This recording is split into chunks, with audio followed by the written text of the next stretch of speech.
It is 23 degrees Celsius here in Abuja, the Federal Capital Territory. Good morning and welcome to Sunrise Daily, your daily dose of sunshine. I'm Maupe Ogun Yusuf. And I'm Ayo Makinde. Good morning and welcome. Well, Maupe, I can officially report the Harmattan is here in Lagos, finally. People woke up to a hazy morning everywhere, and the kids going to school are like, Daddy, what is that? Well, it's Harmattan. 27 degrees right now in Lagos, and God knows what it's going to get to the rest of the day. Welcome to the program. Shall we tell the Harmattan that it's come late? We needed it around Christmas, you know, to celebrate the Christmas with. And now it's just making its grand entrance when everybody is back at work and trying to, you know, but hey, we get with the flow and never mind the weather. Don't get too sucked in by the cold and looking for extra time on your bed. It's time to get to work. It's the 12th of January, and if you haven't gotten the memo yet, it's 2026. But I do believe that a lot of Nigerians have received the memo, especially when you look at all that is confronting us right now. Right now we have the tax going to start, as a matter of fact, or has already started this year.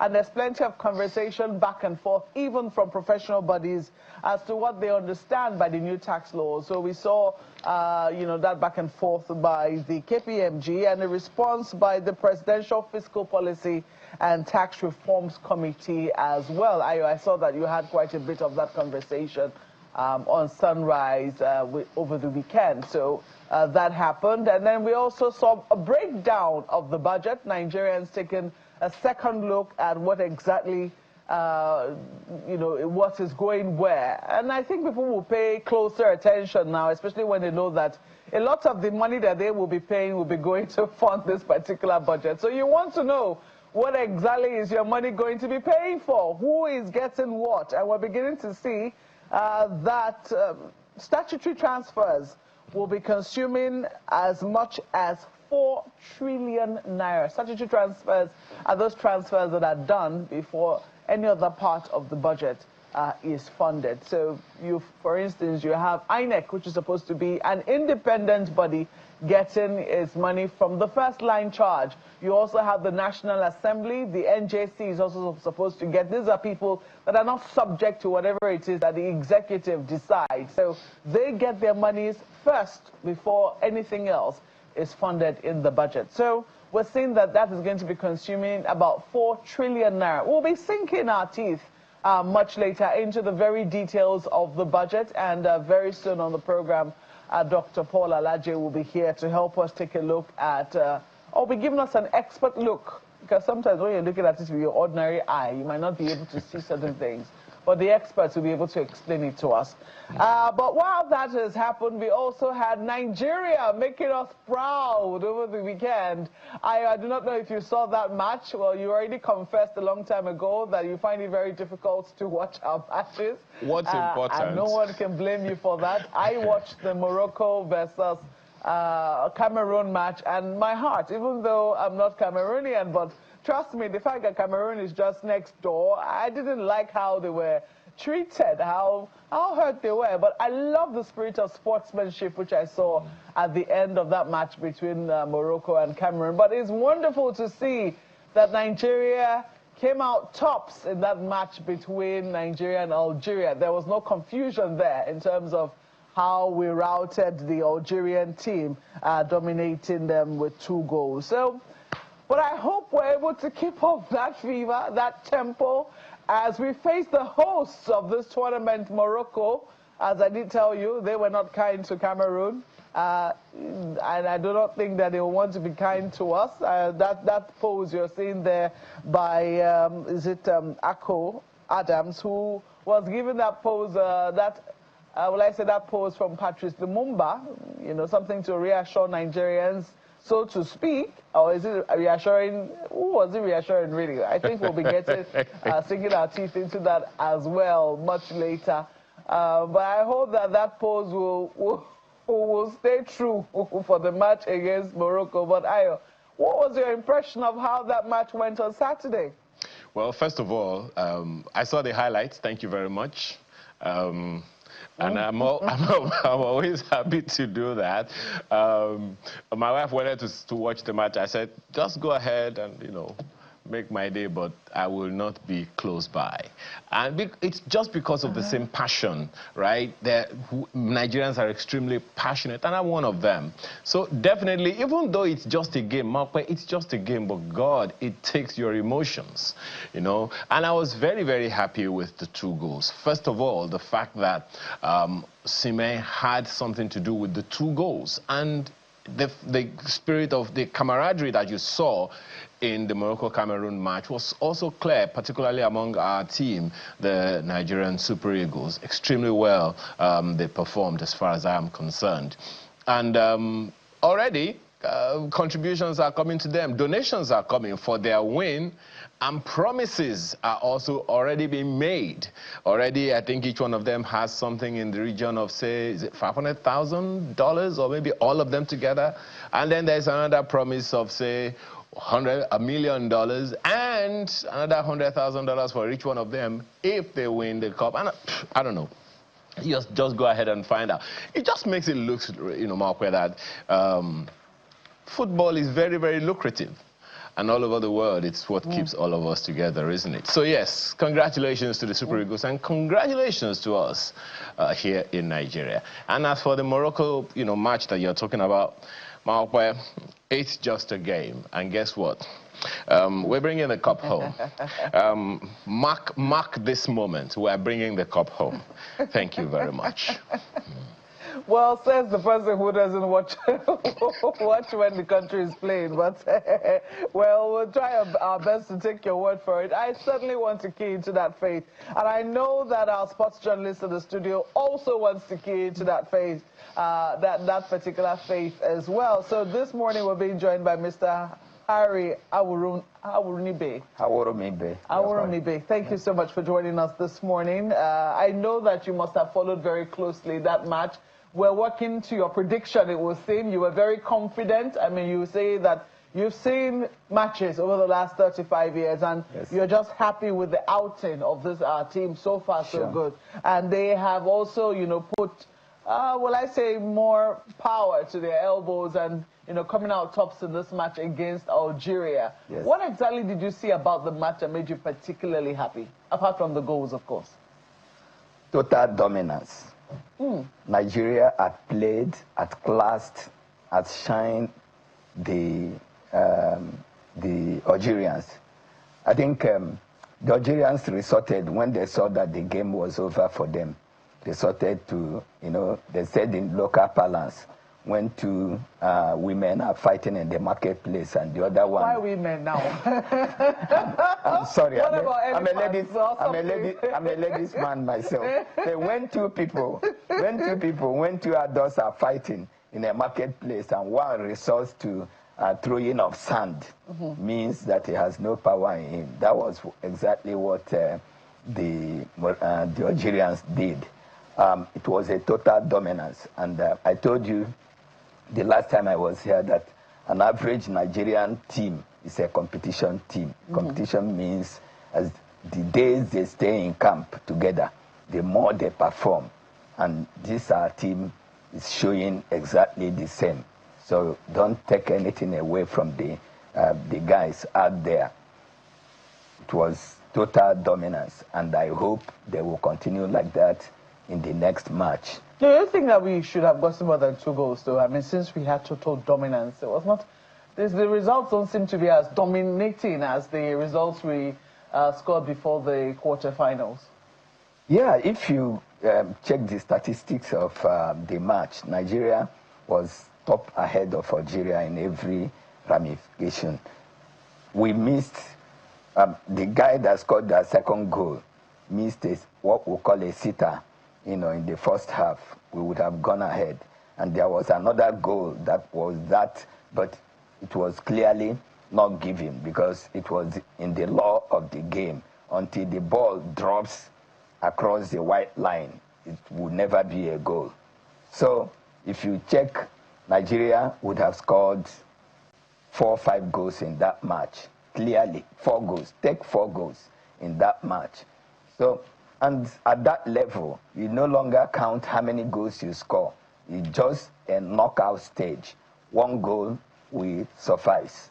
So you don't take anything away from the guys. They certainly not trying to do that. Certainly not in my place to do that. I was taking a look at some of the ratings, and we have been penned down as one of the favorites to take home this AFCON Cup. And I'm sure a lot of Nigerians will certainly be looking forward to that cup coming home. We've taken it before. I think last time was when 2013. Yes, we've gotten it 3 times. Long time ago, yeah, you know. Long time ago, and it's about time. It's 2025 already. It's about time, but it's going to be tight. It's going to be, because we are facing the host team. You know, Morocco, yes. And I was just telling you that while he was busy looking at the highlights of the game between Nigeria and Algeria, I was looking at our next opponent, the match they played against Cameroon. You're right. You know, which was they were totally dominant. Yes. And they had no mercy on the Cameroonians. I mean, first in terms of how they dominated the stadium, it was very difficult for the cameras to catch, you know, Cameroonian fans. Exactly. Exactly. But what will go? And that's what we have to face. Sure. We're going to face that and more. And we call it in football balance, you know, the 12th man, you know, on the pitch. 11 on the pitch plus their supporters. And they are going to be very loud. And if you, last year, July, we met such a thing, you know, also in Rabat, when our girls, our ladies have always performed, you know, had such a thing. Those are the kind of examples you should give, you know? Yes. Not to remember it in the I said I'm a ladies' man because I follow the women's game. So it's going to be like that. But then our boys should be focused, and they should be focused. They are top quality players playing. In fact, Nigeria is the only team in that competition that had 100% foreign-based. So we don't have anybody there that is crowd shy, that with the noise on the stand, then they wouldn't do. They'll get distracted. Yeah, they won't be distracted. Is there any way they're prepared psychologically for those kinds of situations? Of course, the Nigerian team has a psychologist. It may interest you to know that the Deputy Secretary General of Nigeria Football Federation, Dr. Emmanuel Ukpeme, is a trained psychologist, you know, a lecturer before he ventured to go into administration. So he's with the team, and they are not lacking in anything, you know, that a team's supposed to get. I can tell you that because I've been very close to this team, very close to the Nigeria Football Federation, and very close to our fans, the Nigerian public. Those of us, I always tell them, you know, when we have a chance meeting in their offices, that we are the men on the street.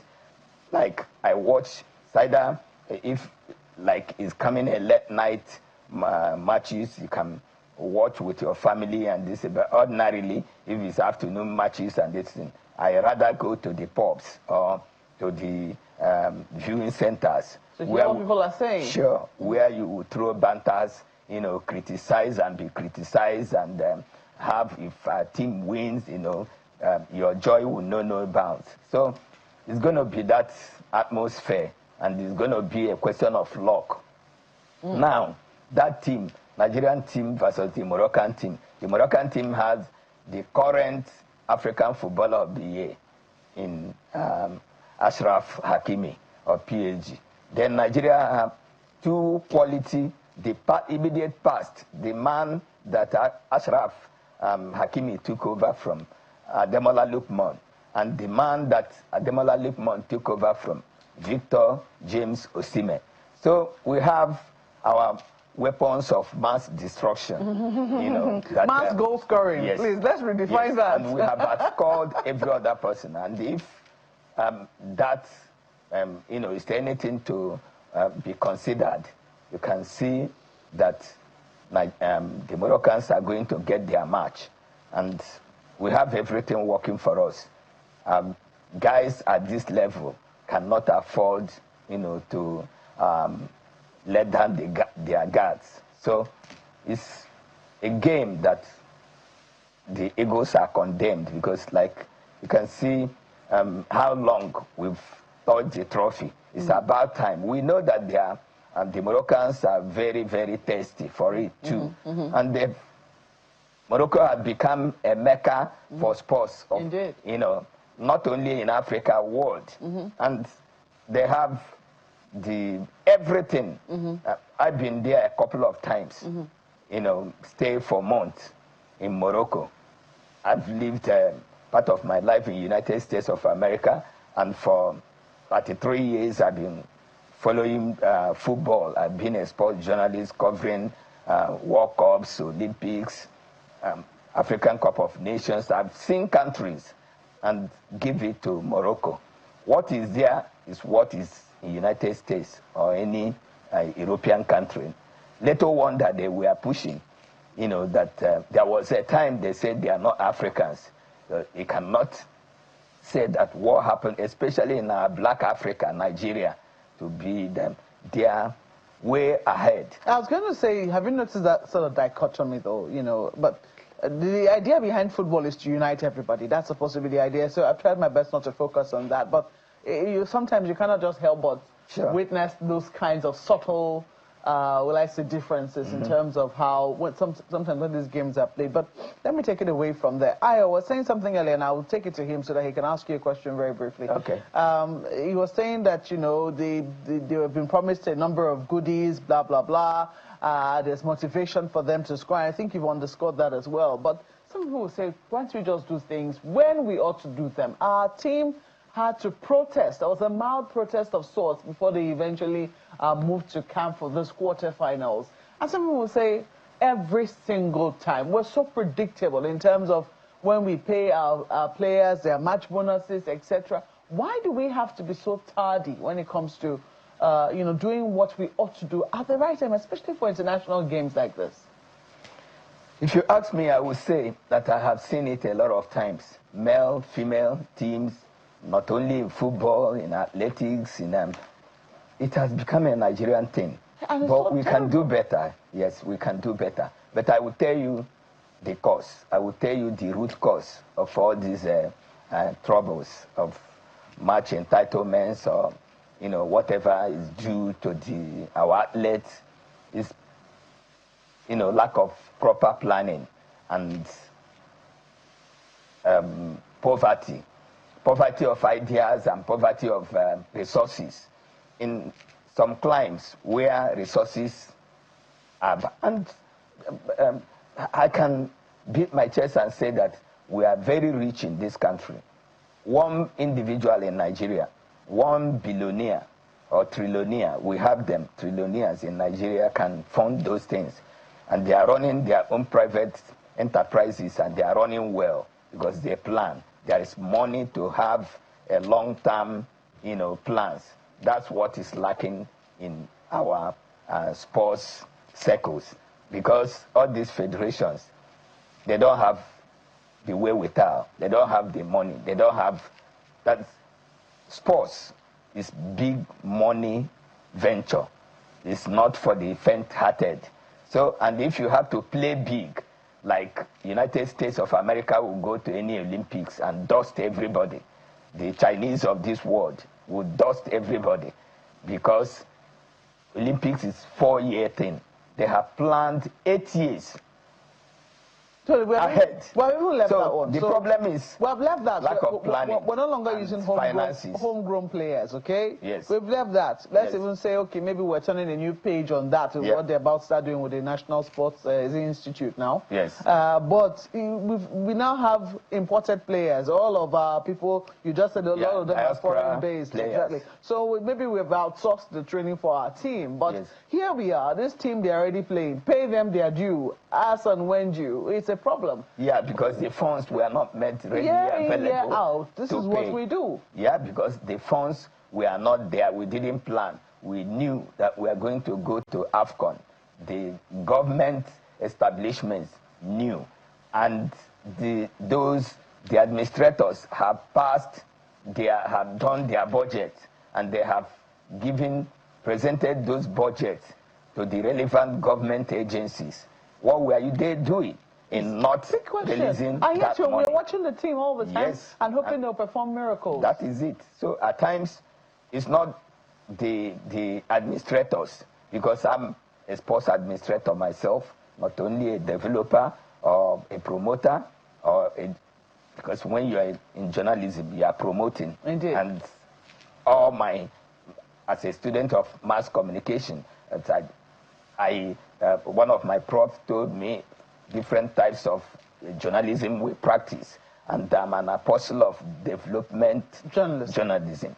So, and I have taken it, and being a patriot, I have always stood, even when I have overwhelming information and what would destabilize the system, I stay on the course, of being responsible. So those are the problems. Budgets are drawn, timelines are given, but those monies are not there. Yes, if the administrators, for example, say Nigeria Football Federation, they've given them the money and they didn't give to the players, yes, would have rolled. But the money is not. The money was not there. Yes. Oh, wow. Go to the National Sports Commission. The money they have pushed for the money, the money is not with them. So where is the money? They said the money is at the central bank. So when they release, that's when the players are going to get paid. It's such a shame, really. Yeah, but we should learn our players too. And what I advocate is that if they say in African proverb, said, hunger that has, idea that there's yam or in the barn cannot, you cannot die. You know that it's a question of time.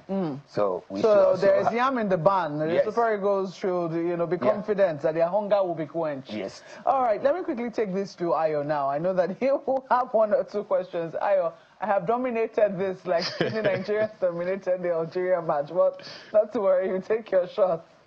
Well, it's AFCON, right? And so even if women cannot play this one, at least you are playing on their behalf right now. Well, Mr. Urunibe, what you said there, a good number of Nigerians will take it with a pinch of salt, particularly concerning the payments, because I recall seeing a video where a Nigerian former international who also played for the country, said, as captain, he had to speak with the presidency when the sports administrators would not release money to his team, and that the team were already, showing exactly the same thing that Maokwe was talking about. And these things happen from time to time. I don't think it is excusable or significant enough for us to say because the money wasn't ready, because everyone knew every 4 years we go play football, so we go to the AFCON, or however frequently it is. So I'm wondering how that will even make sense to anyone. But let's leave that, because you're not one of them right now. The question that I would like to ask you, because of our time, is that this is as you said earlier, Nigeria is bidding for a 4th CAF trophy. But our meeting with Morocco, the first time we did was, I think, in 1980, where, particularly at the semi-final, in 1980, when Nigeria won 1-0 against them. Nigeria has met Morocco 6 times, and 2 times. This will be the 2nd time in the semi-final. 11 times across competitions. Okay. No, I'm talking about AFCON. Now, the question that I'm asking you is, what are your hopes? What are your expectations? What are the things you think the team should be wary of? What are the kind of things that you said that they have everything, but then so does Morocco? So what is the cutting edge? What's the USP that the team needs to bring to the field when it seems that the 12th man is going to be playing against them along with the 11th? Well, I'm very confident because we have quality. I put it in a scale, Nigerians, the weight of Nigerian top players will always outweigh any other country in Africa, including Morocco, presently. So if you take that into consideration, I'm upbeat, I'm optimistic, and hopeful that these super egos, if they play the way they've continued to play in this competition.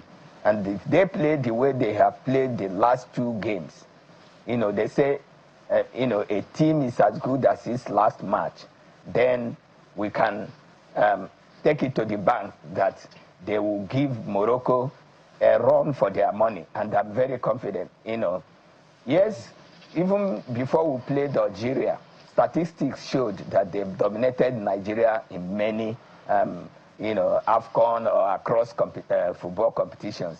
But then you saw what happened on that day. So, and the average Nigerian team is that when you dare them, then they will come out, fighting. I am very optimistic. It's going to be a very tight game, no doubt. It's going to be a battle, not only on the field, or 11 players on the field, but from the bench. And so far, our technical bench have done a good job, and they've done things that have helped the team. So if they continue to play with, tactical formation of 4-3-3, which is a normal Nigerian setup, we have sharp attack. And if you continue to score, if you don't shoot, you don't score. And if you continue to score and keeping your back line tight, you can win a football match, because it's goals that will determine, no matter what the statistics will say, is the goals at the end of the day. And at this level, it's going to be a knockout. So there is no excuse, no margin for any mistake. So the guys have to get their acts together. They're going to play together. And so far, no matter the turmoil or whatever that was rumored to be in the team, or the beef between the players, but they have shown us with the last match, hugging and fraternizing, and since then we have not had any of these things. So I'm very optimistic that they will give Moroccans. It would be an unfortunate thing for Morocco. I was going to say it before, that they've hosted everything that's supposed to be hosted in Africa, in that Morocco, and they have not been successful. They've done that in women AFCON. They were not successful. Nigeria denied them. And this one is coming very early. They will come with vengeance. Yes, they will come, because but they will remember. And the stadium is almost where our girls denied them. Oh dear. So, and Rabat is where their king, lives. Oh dear. And is their capital city. And we are going to storm there. And trust Nigerians, we are not going to keep quiet. And we're not going to come last. Yes. Oh, well, Mr. Harry, I was just going to ask you very quickly. Yep. By what margin do you think we'll take this? Are you going to be asking your bet on how much, by how many goals we'll be taking this game? Do you think by odd goal? I think 2-1, 1-0 will do it. 1-0, 2-1. 1-0, 2-1. You think it's going to be tight? You don't think we'll get to penalties? Do you think? If we get to penalties, I'm not too sure. I'm not too sure of penalties. So you hope I want the match to end 90 minutes or 120 minutes. But in open play, because penalties are luxury. They should take a cue from what our ladies, what our girls did. We were 2 goals down, on a day or a stadium that I, even as a journalist, were denied entry. We had to struggle and say, I have my accreditation. I'm an accredited journalist and this and that. I'm a proud Nigerian. So we have to force ourselves. That's the atmosphere. Wow. Nigerians out there are going to face again, on Wednesday evening. So, but we remain calm, take the match as it comes, and at the end of the day. And if Nigeria, breezes past Morocco, then the cup, like they say in England, will be coming home. It will not be a breeze, that I can assure you. But we certainly look forward to our breezing past Morocco. We have to thank you very much for your analysis this morning, Mr. Harry Awurumide. who is a sports journalist, amongst many other things that he does. Thank you so much for your analysis. Thank you very much for having me. Well, go Super Eagles. What else can we say? We'll be looking forward to that match on Wednesday. But we'll take a break now on Sunrise Daily. When we come back, we'll be taking a look at the budget. Where is your money going this 2026? Please stay with us.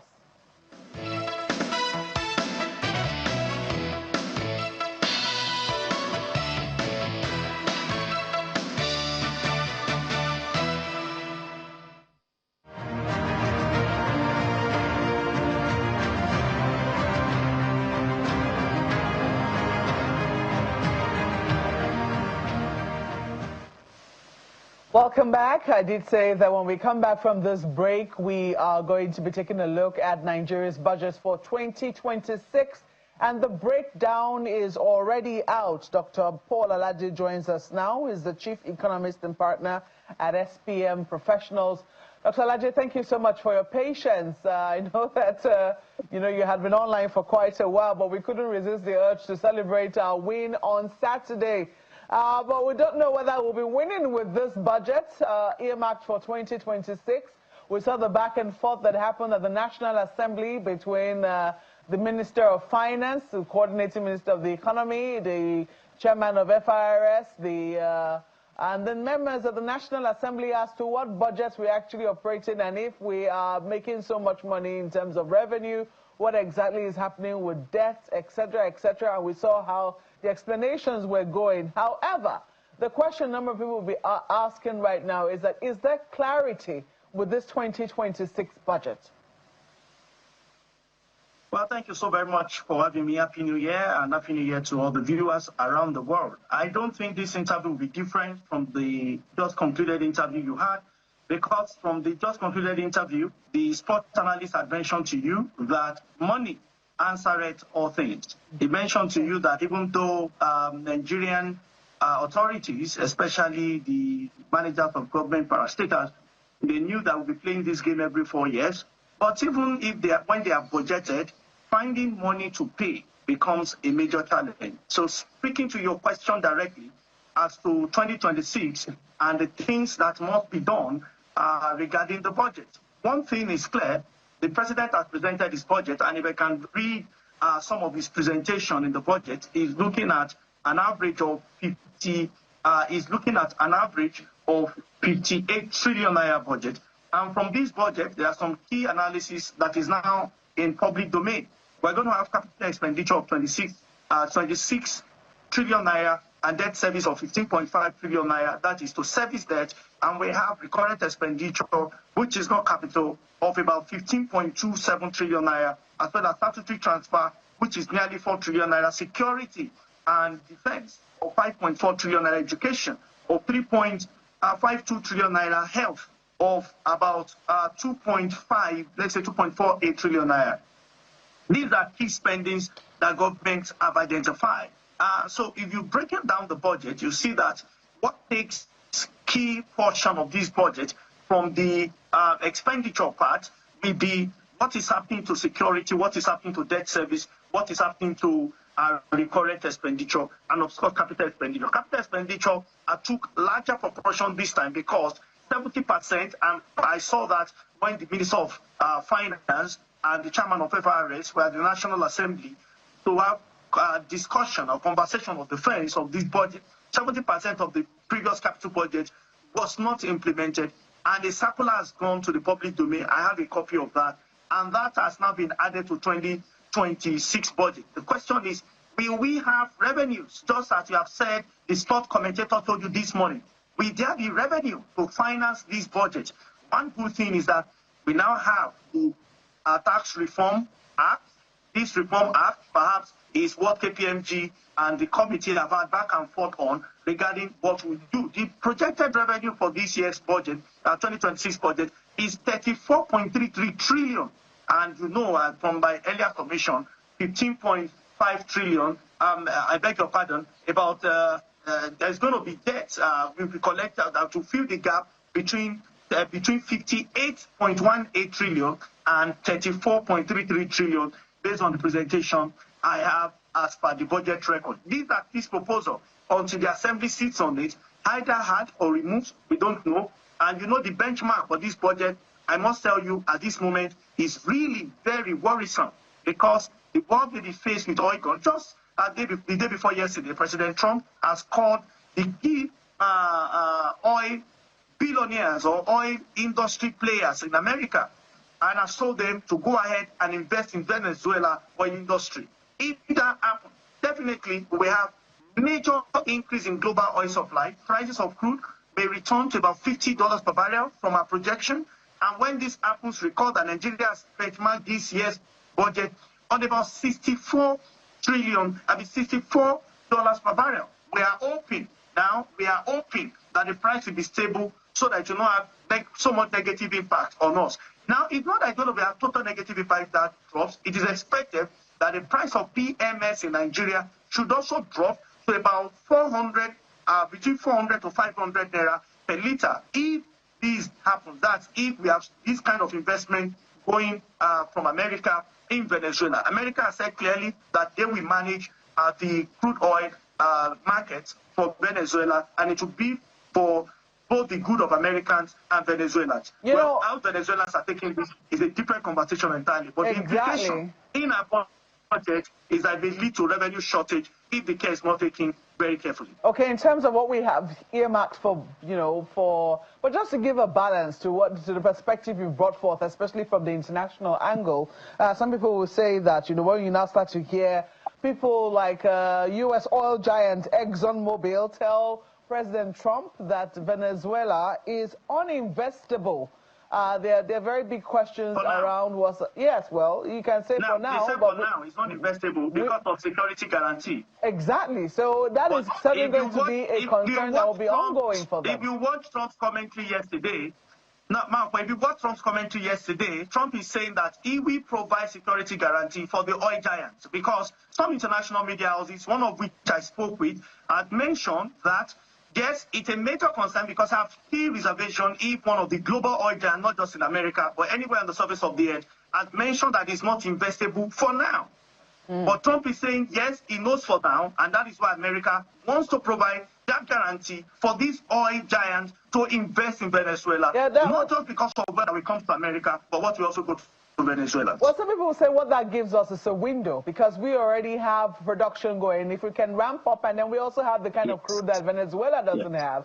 Venezuela has black heavy crude. Our crude is sweet light. So we'll wait and see, just how that pans out, how much of a window we have. My worry, because you are discussing key issues, my worry is that some of our crude has been under forward sales.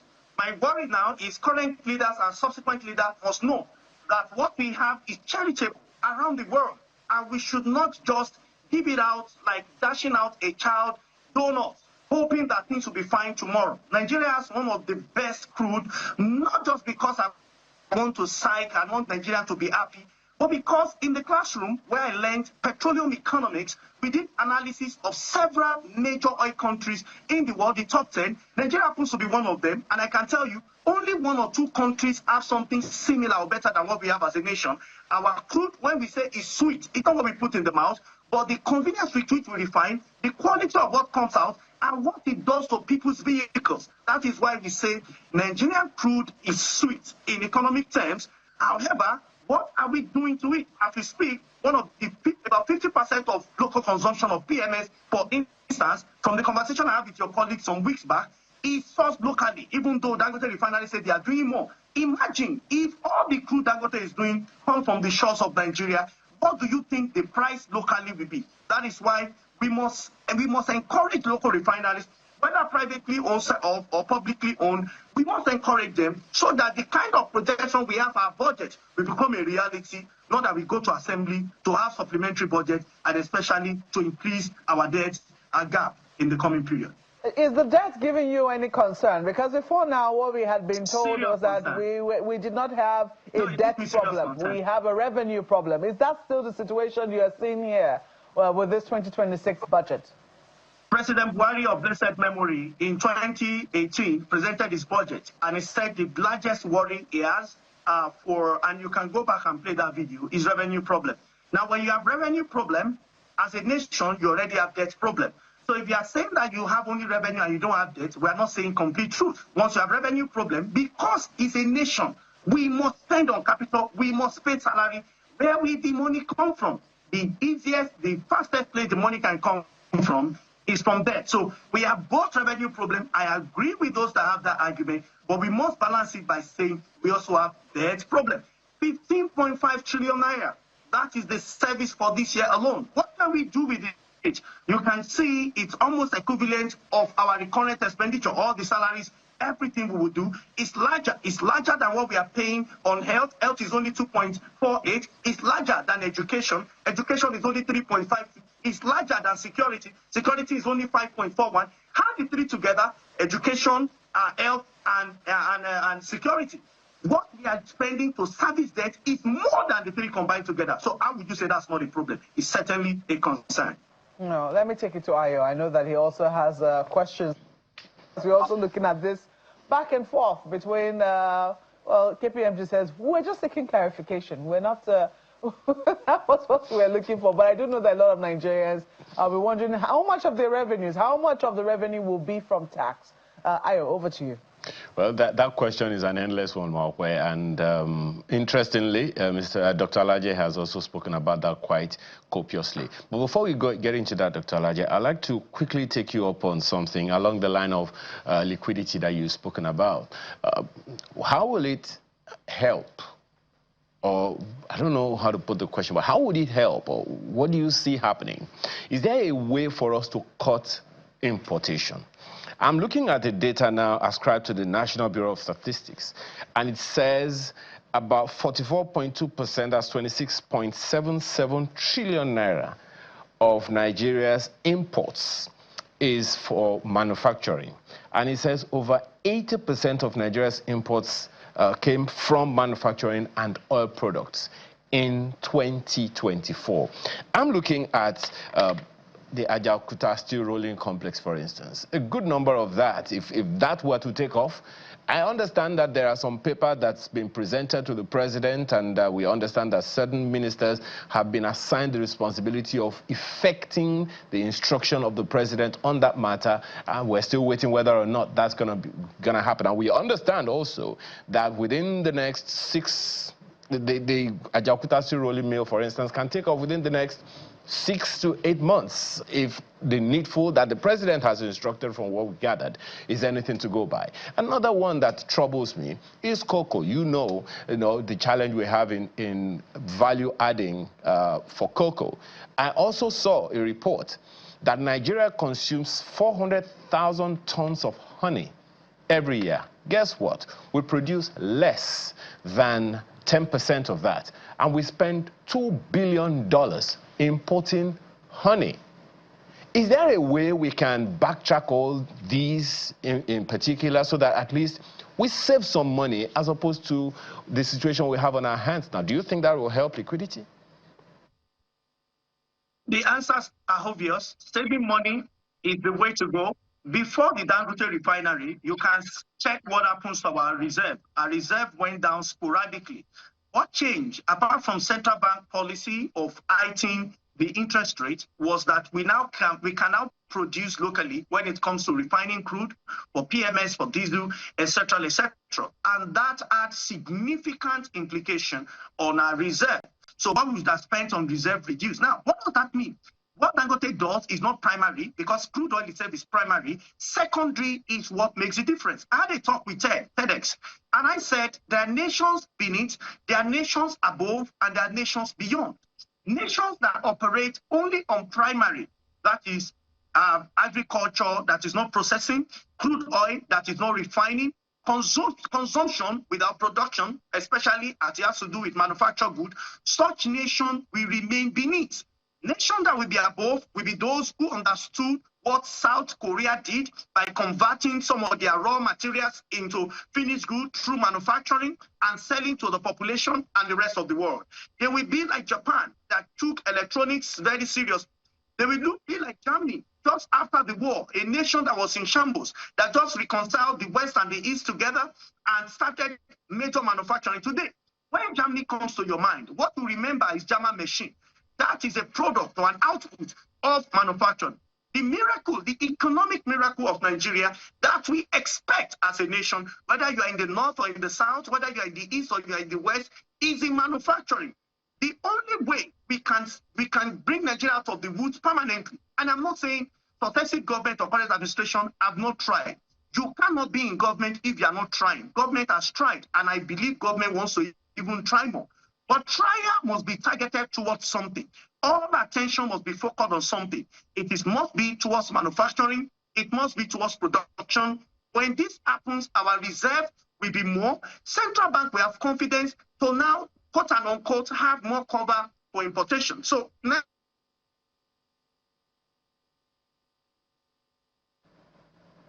oh dear. Because we do this, I beg your pardon, hello? Yes, go ahead. We lost you for a minute. The more we have seen this, yes, so sorry. No, so several papers have revealed that when countries' reserve increases, what we see, number one, is that there is increase in the value of such currency over time. We have also seen, on one hand, that there is confidence, increase in confidence in that country, that you're going to see huge investment. It is investment that matters, not just a portfolio investment, even though that is okay, but most importantly, investment in the real sector, investment in processing, investment in refineries, investment in production, in fabrics, etc., etc. That will only come when our orientation changes from where it was to where it should be. Perhaps we have a golden opportunity now that exchanges have been largely liberalized, subsidy has been removed, things that might be as undue, quote and unquote, have been removed out of the way. What we need to do is now to make the environment more attractive, combating security. Government must take the lead. Chinese economic miracle. I did thorough study for 3 years on how China got its economic miracle. Chinese economic miracle when the Chinese government, the government of China took the lead by laying the roadmap for manufacturing of the country. They did not leave it in the hand of private sector because they in themselves may have some crisis, but worked solely with private sector, created the roadmap and started it. Then Chinese all over the world started seeing the implication of what their government was doing, and they plugged into it. What you saw today is the manufacturing center of the world. We may not start being manufacturing center of the world, but let it be that we are not just a country of commerce and farming. We're a country that does not sandwich our growth. We're a country that now say we want to be the manufacturing center of the entire African continent. This also leads to the largest population. This also leads to that question. This is the way we can come out of economic quagmire. Dr. Alaje, this also leads to the issue around taxation. One of the issues that a number of people have raised in time past is that the tax environment was stifling. And with these reforms, there are those who are, saying that, okay, maybe there is a way out here and there. You have also been concerned, raised some issues about it. You've been quoted as talking about the fact that the success of these reforms depend on effective implementation, public trust, and political stability, among others. Perhaps there is a bit of an understanding here, because there are those who are saying all of the noise that we are hearing is because some people are feeling like if they get too much money from them, it's going to affect them. So the people who are supposed to benefit more are the ones making noise on their behalf. What are your thoughts about this? What else do you think the president's team can do to educate Nigerians about this tax, and how business friendly, in your opinion, are the new tax laws? Well, I must say that issue of tax all over the world generates this kind of noise. It is not new to me. For most countries, those that I've visited and those that I've been to, when it comes to taxes, honestly, it affects everybody. So people will talk. It is normal. People will talk, one, because they are paying. People will talk, secondly, because they think they will pay more. Whether that is true or not, well, time will tell. Thirdly, people will also talk because they feel that if they don't talk, they will not have more clients. I'm talking now of professional talks. So people will talk. So for me, I think what we need to do, which I've made available in recommendation and several paper presentations that have since gone into the media, is to look for the environment that can encourage taxation. The Taiwo Yedele-led committee have said clearly that it's trying to move away, to take away burdens from the poor, and it wants the burden to go to the super rich. And if you do his analysis of 800,000 naira per annum, and also say rental relief of about 500, maximum amount is about 500,000 per annum, and so on and so forth. What he might be saying technically is that for those that are beneath the woods, government wants to give them the relief. Then it goes to those who will now be paying 15%, which perhaps maybe the middle class and so on and so forth. The balance here is that, first of all, the document has some key elements which I think it's very useful for us. Companies that are doing less than 100 million, which is now very clear, no longer 50 million, less than 100 million, and we don't need to pay any form of taxes. No matter the type, you are not going to pay because the company is now classified as small company. It is really very clear, and you recall that the Finance Act, I think 2017 or 2018, or I think 2021 or 2022, under the former Minister of Finance, has also introduced small businesses, small, medium-scale businesses and large businesses. Even though this new tax reform has removed middle, it's now small and large that it has left in the new act. So here is it. It has said that those that are doing small businesses need to now, they will not need to pay taxes. I think what Nigeria should learn about education, because now this is the law, is how do you be strong, how do you become strong on tax planning so that you are not seen as someone who is evading taxes. Tax planning is the way to go. The truth is, the chairman of Nigerian Revenue Service now had mentioned that this tax law is not what they can implement in 1 year, and it's obvious. The document is bulky. There are about 4 reforms, about 4 acts. It's not possible they do it at the same time. Are there some concerns in the tax law? The answer is yes. Is it possible that we have tax 4 laws coming together at the same time with the volume one of them has, and there will be no error at all? It's not possible. So there is not going to, it's not a perfect document. It's work in progress. And the kind of conversation we are having this morning is also where we can highlight some of the concerns that are in that act, and so that we can correct. The truth is that many Nigerian people. Dr. Laje, sorry to interject there. I was just going to quickly just add. Maybe you want to quickly speak to this as well, because waste is one of the things that people are very concerned about in their budget. And as we're just talking about taxes, people are going to be paying taxes, you know, wondering whether their money is going to be frivolously spent or whether it's going to be used judiciously. I think a lot of Nigerians want to see their money being used, but we're already beginning to see that media houses are doing their job. They're pointing out areas where they believe that you know, there hasn't been judicial, will I say, planning shown in these areas. How do you think that we can highlight some of these things and, you know, make sure that the National Assembly doesn't worsen the case? Because all we sometimes hear is budget party. What are your expectations now that this budget is now with the National Assembly? Quickly, in about 60 seconds, if you can manage I can tell you up front. I don't know about this year, but I can tell you from next year. Sadly, or funnily enough, next year is an election year. When Nigerians start seeing budgets that shows buying of purchase of SUV for the lawmakers, honestly, it's not going to be very funny, because people will look at what they paid relative to what we now want to buy. Nigerians generally will wake up and they will use their tongue to count their teeth. They will ask questions this time. Though people may think, oh, this media house is not doing justice, that media house is doing justice. I mean ordinary Nigerian. Perhaps that is why in implementing this law, government needs to become even more responsible by being transparent to the people. And the people also need to be responsible by becoming transparent to the government. My advice is there should be a dashboard with the law promises that shows where the money goes to, what percentage has gone to which state, what are those states, the federal government use money from taxes, what are they using to do? And when we are planning budget, because the two are connected, budget is the largest fiscal document of the nation. So when we plan budget and we want to measure the performance of budget, it should not be based on money released.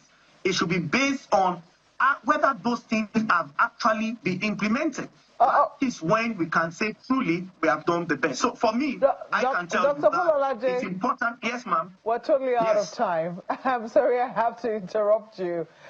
Thank you so much for intervening on this matter. I know that this is a matter that is ongoing, and for those who are wondering, The Guardian has a very interesting headline: amid revenue uncertainty, vehicles, sundry expenses, I mean in quote now, cut big slices. So one way for us to take a look at what actually is happening with the budget for 2026. Once more, thank you so much for coming on Sunrise Early this morning. Dr. Paul Alaje is the Chief Economist and partner at SPM Professional. So that's where we draw the curtains on Monday's program of Sunrise Early. Thank you so much for watching.